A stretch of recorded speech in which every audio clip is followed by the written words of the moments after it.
Leïla Chailamez, qui ont été lâchement assassinés le 9 janvier 2013, ici même en plein cœur de Paris.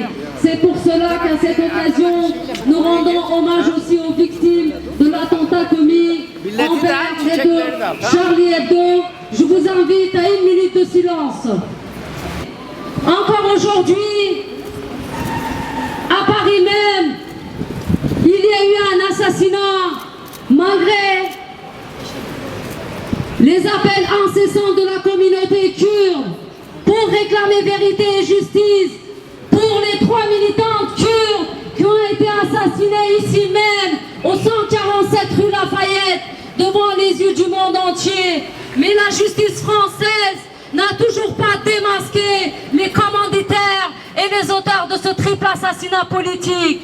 La justice française a le devoir immédiat de démasquer les commanditaires de ce triple assassinat et de juger les coupables. Nous attendons de la France qu'elle démasque les forces obscures et les États qui sont cachés derrière ce massacre. Cette barbarie a tué aujourd'hui à Paris, a tué il y a 3 ans, et ici même, les 3 militantes kurdes, Sakineh, Rojbin et Leïla. Elle continue de tuer de Kobané à Paris, de Paris à Kobané. Le peuple kurde lutte contre cette barbarie. Seul elle résiste au nom de toute l'humanité. C'est comme ça qu'il avait dit, Charlie. Il avait dit, Monsieur Chab, les Kurdes ne luttent pas que pour la communauté, pour le peuple kurde, mais ils luttent pour toute l'humanité. C'est pour cela qu'aujourd'hui, nous sommes tous Charlie, nous sommes tous Sakineh, nous sommes tous Rojbin et nous sommes tous Leïla.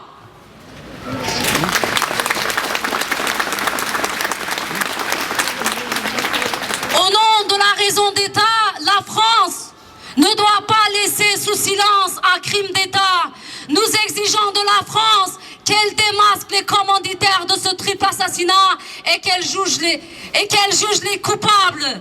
Ça fait depuis 3 ans, malgré nos manifestations, malgré nos appels incessants, demander justice et vérité pour les 3 martyrs.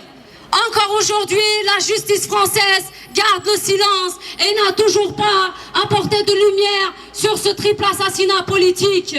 Que signifie le silence de la France en tant que Kurdes? Aujourd'hui, nous exigeons la vérité et la justice. La vérité, nous la connaissons, nous voulons la justice. Et tant que justice ne sera pas faite, nous n'arrêterons pas de marcher dans les rues de Paris pour demander vérité et justice pour Sakineh, pour Leïla et pour Rojbin. Les martyrs ne meurent jamais. Shahid Namren, Shahid Namren, Shahid Namren, Shahid Namren. Et nous finissons par dire que nous condamnons avec vigueur l'attentat qui a été commis envers Charlie Hebdo et que nous avons un ennemi commun.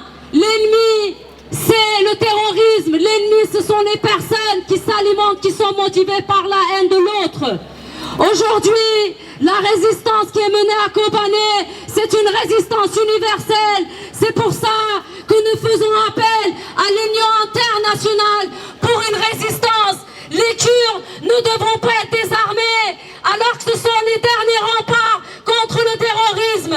Nous disons vive la résistance de Kobané, vive l'humanité, vive Sakineh, Rojbin, Leïla, vive, nous sommes tous Charlie Hebdo. À bas le régime fasciste, les martyrs ne meurent jamais. Shahid Namren, Shahid Namren, Shahid Namren. Cela fait aujourd'hui exactement 2 ans que les militants kurdes Fidan Doğan, Sakineh Cansız et Leïla Chailamez ont été froidement assassinés ici même dans les locaux de Centre d'information de Kurdistan.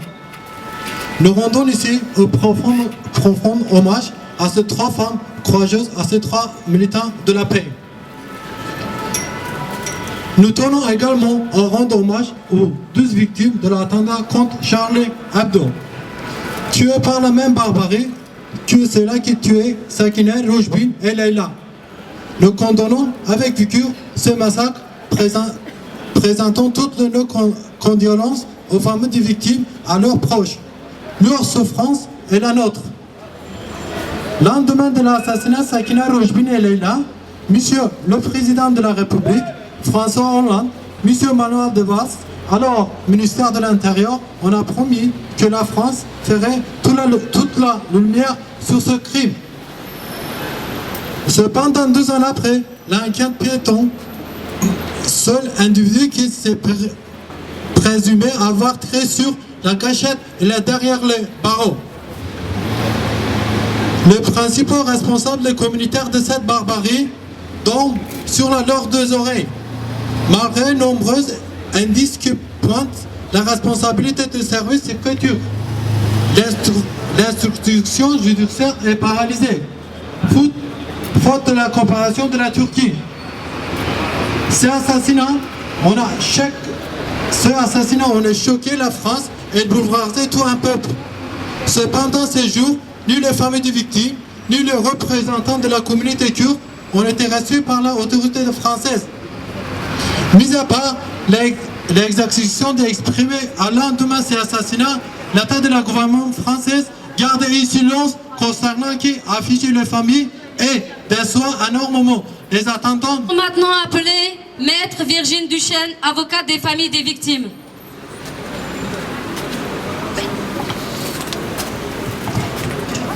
Merci pour ces quelques mots au nom des parties civiles. Avant tout, j'aimerais ici condamner de la façon la plus absolue le lâche attentat commis mercredi en fin de matinée dans les locaux du journal Charlie Hebdo, qui a causé la mort de plusieurs personnes présentes sur place à ce moment. J'exprime tout mon soutien aux familles des victimes, aux journalistes et aux défenseurs des libertés qui sont aujourd'hui tous bouleversés.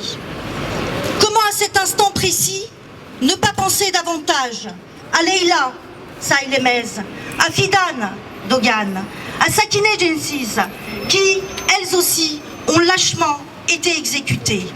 En plein mois de janvier, en fin de matinée, en plein jour, au cœur de Paris, et également dans un lieu d'expression, le centre d'information du Kurdistan, situé ici derrière moi. Ces crimes sont d'autant plus crapuleux qu'ils touchent des personnes désarmées qui luttent pour des causes justes. Et s'agissant de l'assassinat qui a eu lieu ici, il y a 2 ans, ce sont des femmes qui ont été ciblées, des femmes libres dans leurs pensées et dans leurs actions. L'escalade de ces exécutions aveugles doit cesser immédiatement. La France est le pays de la liberté de pensée, de la liberté d'expression que défendaient ces journalistes froidement éliminés. C'est pour ces valeurs mêmes dans lesquelles se reconnaissaient Leila, Fidan, Sakine, qu'elles se sont réfugiées ici, en France. Je reprendrai ici quelques paroles d'extraits du livre Élimination de Ritipan, un rescapé du génocide cambodgien, écrivain et cinéaste. Que demandent les morts? Qu'on pense à eux? C'est le souvenir. Parce qu'oublier, c'est trahir. Qu'on les libère en jugeant les coupables? Moi, j'interprète cela comme la justice. Ou veulent-ils qu'on comprenne ce qu'il y a eu lieu, et cela s'appelle la vérité. Nous sommes ici, dans notre affaire, face à ces mêmes questionnements. Que veulent les familles aujourd'hui à travers elles, les familles Gensiz, Doran et Saylemez ici présentes? Elles sont là, devant moi, dignes comme au premier jour. Et ils demeurent dignes, et leur dignité est aussi immense que leur douleur est profonde, et que leur espoir dans la découverte de la vérité est sans faille. Ces familles, tout comme mes confrères et moi-même qui les représentons, voulons que la vérité, et toute la vérité, soit établie et que la justice soit rendue. Alors aujourd'hui, 2 années après cet assassinat, ce triple assassinat, quelques mots sur l'évolution de la procédure judiciaire. Il s'agit bien d'un assassinat politique, le caractère est établi, Il n'y a aujourd'hui qu'un seul mis en examen. Après 2 années de procédure, ce mis en examen a été interpellé rapidement. Il est derrière les barreaux, aujourd'hui, à Fresnes. L'instruction a été dense, de nombreuses auditions et des commissions rogatoires dans différents pays. La dimension européenne du dossier découle bien évidemment du lieu de commission de l'infraction et de la nature et de la personnalité des victimes, mais également du mis en examen. La dimension turque du dossier découle également de l'identité, la nationalité, les origines des victimes, mais également du mis en examen. Vous savez qu'il y a 1 an, quasiment jour pour jour, certains éléments ont transparu dans la pièce qui ont apporté une dimension complémentaire au dossier, cette dimension des alertes, des suspicions adressées vers la Turquie. Nous sommes aujourd'hui à ce stade-là de la procédure judiciaire. Quelques éléments aussi sur les demandes de déconfidentialisation. Certaines demandes de concernant l'identité du prévenu, le centre d'information du Kurdistan, mais également l'identité des victimes. Probablement, peut-être, un certain retour va intervenir à la fin du mois. C'est ce que m'a précisé la juge d'instruction il y a 2 jours de cela, lors d'une rencontre. Vous vous interrogez aussi peut-être sur la période de jugement. Vous vous interrogez peut-être sur la période de jugement ou quand l'affaire pourra être auditionnée par une juridiction. En tout cas, les familles sont derrière cette attente. Bien évidemment, il faut avant cela que la période d'instruction soit terminée et on peut probablement dire que d'ici 1 année, nous connaîtrons la date de l'audiencement, mais pas avant. Alors que peut-on attendre aujourd'hui de cette instruction française?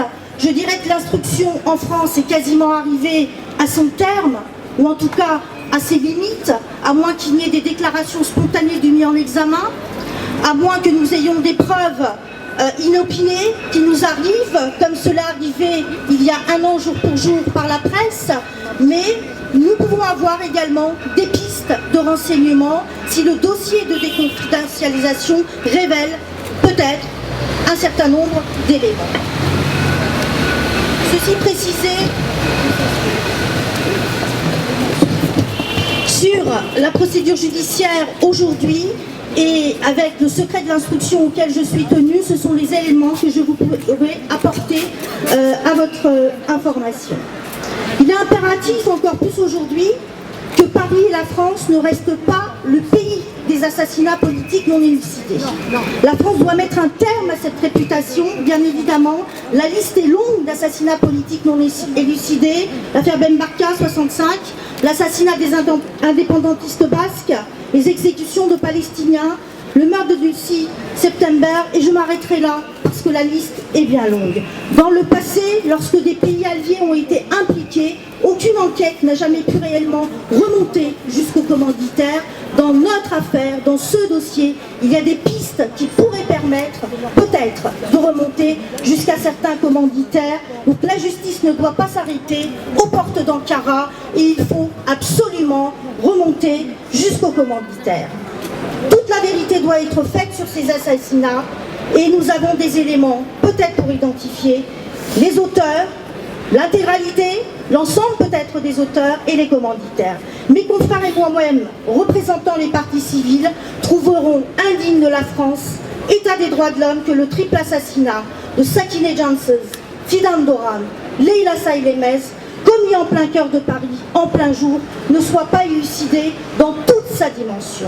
Car aujourd'hui, plus que jamais, période de deuil national pour les Français, pour les Kurdes, pour l'humanité. Nous avons d'un côté l'humanité et de l'autre des assassins, quels qu'ils soient, et il ne peut pas y avoir de juste milieu. Je terminerai par ces propos, ces paroles dignes de Martin Luther King. Une injustice commise quelque part est une menace pour la justice dans le monde entier. Merci. Maintenant, je souhaite donner la parole à Madame Mireille Cour au nom de la Coordination nationale Solidarité Kurdistan. Proche Bosch, bonjour. Je dois dire personnellement que j'ai un souvenir extrêmement douloureux de ce 9 janvier 2013, où j'étais chez moi au lieu de travail avec un genou cassé, et où j'ai reçu le message que je n'aurais pas reçu sûrement de cette horrible nouvelle de l'assassinat des 3 camarades, et où je me suis précipitée le plus vite possible ici. Et devant ce 147 de la rue Lafayette, il y avait des centaines de personnes, des hommes, des femmes, des enfants, et tout le monde était en larmes, comme moi d'ailleurs, en larmes de colère et de chagrin devant ce qui s'était passé. Aujourd'hui, on est 2 ans après, et les choses n'ont pas beaucoup progressé au niveau judiciaire. Pourtant, comme l'a expliqué l'avocate qui a parlé avant moi, pourtant le collectif national de solidarité avec le Kurdistan et toutes ces associations, tous ces partis ont sans arrêt interpellé le gouvernement français, les députés de l'Assemblée nationale, les sénateurs et toutes les autorités pour que la justice soit faite pour Sakineh, Rojbin et Leïla. Et on nous a expliqué que bon, c'était trop long, très difficile, etc. Mais on est 2 ans après et rien n'avance. Je dirais même que la chose qui est la plus choquante, c'est que le gouvernement socialiste, le président socialiste, n'ait jamais daigné recevoir les familles des victimes, des camarades qui ont été assassinés, alors qu'à d'autres occasions, l'enlèvement de Gilad Shalit, les parents qui n'est jamais mort, qui a été libéré et qui était en pleine forme, les parents ont été reçus immédiatement et à plusieurs reprises, et il y a plein d'autres cas à citer du même type. Donc l'avocate qui a parlé avant moi l'a aussi évoqué. Ce n'est pas la première fois qu'il y a un assassinat politique en plein Paris. Et il y en a eu plusieurs et des très significatifs. Il y a eu Mehdi Ben Barka, l'opposant marocain, qui a été assassiné, et les assassins et les commanditaires n'ont jamais été présentés à la justice. Il y a eu Mahmoud Amchari, le représentant de l'OLP, en 72, qui a également été assassiné, et on attend toujours une enquête sur la question. Il y a eu Dulcie September, la représentante de l'ANC, qui a été assassinée, et les commanditaires et les assassins courent toujours. Donc il semblerait indiquer que chaque fois qu'il y a un État derrière un assassinat politique, la justice française ne parvient jamais à retrouver les coupables et à les présenter à la justice. Et le fait que ce soit le cas pour Rojbin, Sakineh et Leïla semblerait indiquer qu'il y a effectivement, de façon très claire, un État derrière. Donc, excusez-moi. Je veux évoquer aussi l'affaire de Charlie Hebdo, parce que, très brièvement, parce que il faut pas se leurrer, ce sont les mêmes genres de fous, d'obscurantistes qui sont derrière les assassinats de Charlie Hebdo. Et quand on voit le déploiement policier et la traque incroyable qui est lancée pour les retrouver, on aimerait voir la même détermination, la même volonté d'arrêter les assassins que dans le cas des assassins de Charlie Hebdo, que ce soit dans le cas de Rojbin, Sakineh et Leïla. Okay. Donc, excusez-moi. D'ailleurs, ce qui prouve que c'est vraiment le même cas, c'est quand on a vu Daesh qui a immédiatement revendiqué l'assassinat de Charlie Hebdo et déclaré que les assassins étaient des héros. Alors, concrètement, qui mène le combat, qui mène la lutte contre ces fous obscurantistes qui se battent contre la démocratie et la liberté de tous? Actuellement, en ce moment, c'est principalement les femmes et les hommes kurdes qui se battent à Rojava, à Kobané. Ce sont eux qui sont aux premières lignes. Ce sont les fils et les filles de Sakineh, ce sont les frères et les sœurs de Rojbin et de Leïla qui se battent et qui sont aux en première ligne de la lutte contre ces forces obscurantistes, liberticides qui viennent tuer ici à Paris. Donc leur victoire, dont je ne doute pas, la victoire des camarades du IPG, du GPG, des Kurdes, de tout Rojava, sera la victoire et la vengeance de nos camarades assassinés ici. Je souhaite donner la parole à M. André Métaillé, président des Amitiés Kurdes de Bretagne. Oui, avec Leïla, avec Laetitia, nous sommes venus de Bretagne. Nous sommes venus de Bretagne pour dire oui, bien sûr, hein, nous sommes tous Charlie, mais nous sommes tous aussi Rojbin, Sakin, Leïla. Soyez rassurés, mes amis, soyez assurés, monsieur, madame, toute la famille, que nous nous battrons jusqu'au bout, pour que la vérité éclate. Nous partageons bien sûr l'émotion, l'indignation de la France par rapport à l'assassinat de journalistes qui se sont battus pour la liberté d'expression. On souhaite que la presse, que l'opinion publique n'oublie pas Rojbin, Sakin, Leïla. Elles ont été exécutées pour une raison très claire. On a voulu les faire taire. Et la détermination du tueur et la façon dont il a exécuté les ordres ne laisse aucune ambiguïté sur les intentions de ce triple crime. On a voulu les bâillonner, on a voulu les tuer pour les empêcher de parler. Car notre force, c'est l'information. Depuis 20 ans que je me bats aux côtés des Kurdes pour leurs droits culturels et politiques, la grande presse s'est rarement saisie de cette question. Il a fallu Kobané pour qu'ils s'en saisissent. On est solidaire des journalistes de Charlie Hebdo, c'est évident. On demande aussi que la presse soit solidaire de notre douleur, de notre chagrin, de notre révolte. Nous ne sommes pas seuls en Bretagne. Toutes les régions de France, il y a des amis français qui sont prêts à se battre pour la cause kurde. On a tué à Paris, on a tué à Kobané. Il faut que les assassins soient punis, il faut que les commanditaires soient démasqués. On les connaît, les commanditaires. Tout le monde les connaît.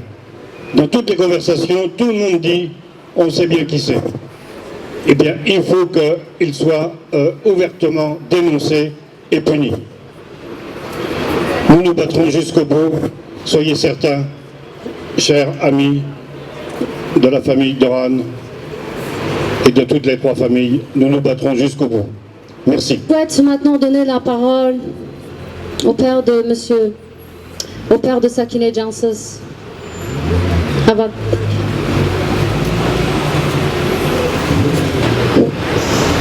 Sevgili kardeşlerim, saygıdeğer Kürdistanlılar, hepinizi canı gönülden selamlıyorum.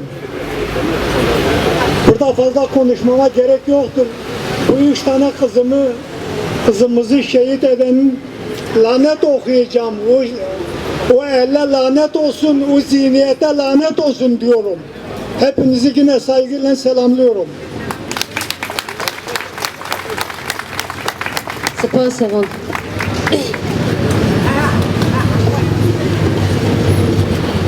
Merhaba Havalnu. Merhaba Şahinnu. Bari azı ki şehide basına hem ki Allah rahmet halika aycı on aycı maya ama la ve jota kalabalık ki la orta Bajir, la Yakini Gare, que Cameron Fishta Kashinen, que Cameron Papa Mishta Khan, que la Sèche Jonaka, Cordon Tekhen, Shama Hinga, Jumur Bashkana, İçişler Bakanı, Shama Hinga helikoptere karon nakerin, Rea Katiyan nagertin. Azi noyem ke Azi ve şon noyema. Haydi zada be, noyji on, noyjo mayaji. Monsieur Douane, j'aimerais expliquer en quelques mots. Il condamne avec vigueur l'attentat qui a été commis en France, mais il souligne aussi que ce sont les mêmes barbares. Malgré qu'il y a 3 ans à écouler pour nos 3 militantes qui ont été assassinées, il dit que la France n'a toujours pas agi et qu'elle n'a apporté aucune lumière, qu'elle n'a pas mis la main sur les commanditaires, sur les forces obscures et les États qui sont derrière ce massacre. Ce n'est pas normal. On attend la justice. On attend tous la justice, la vérité. Il dit que c'est le devoir de la France d'éclairer, d'apporter une lumière sur ce crime. Encore, malgré que 3 ans, il n'y a toujours pas eu d'élucidation sur ce triple assassinat politique. Et nous attendons la vérité. Tout le monde la connaît, la vérité. Nous attendons que justice soit faite pour Sakine Janssens, pour Fidan Doğan et pour Leyla Şailemez. Et c'est pour ça qu'au nom de toute la communauté kurde, il condamne avec vigueur cet attentat et ces meurtres qui a eu lieu en France. Et il attend de la France une lumière, une élucidation rapide sur ce triple assassinat politique. Les martyrs ne meurent jamais. Les martyrs ne meurent jamais. Şehit namırın, şehit namırın, şehit namırın.